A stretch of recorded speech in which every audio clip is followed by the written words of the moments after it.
22 वर्षाचे टोनके खोबरेल बापाच्या घरात 2 टाइम खाता, तुमची रुपड्या कमवायची तरी दानत आहे का? इथं तहसीलदार मुलगी आहे, कलेक्टर मुलगी आहे, आमदार मुलगी आहे, खासदार मुलगी आहे, न्यायालय न्यायाधीश सुद्धा.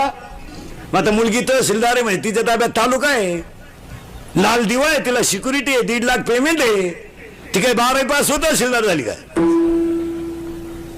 हा, तिला 1.5 लाख पेमेंट आहे, 90% मार्क आहे तिला. मग तिला 95% पोरं नको का? इथं कोणाला 95 आहे? मोठवर कर, एका मिनिटात बायको देतो मी तुला. मला हलवून सुद्धा देऊ नको, लगेच बायको घे बर. मग आता तू 48ची अगरबत्ती कुठं लावतो बावळा? 48 टाके मार्क पडले नुसते बँडवाले थकीतो, तुला कोण बायको देत?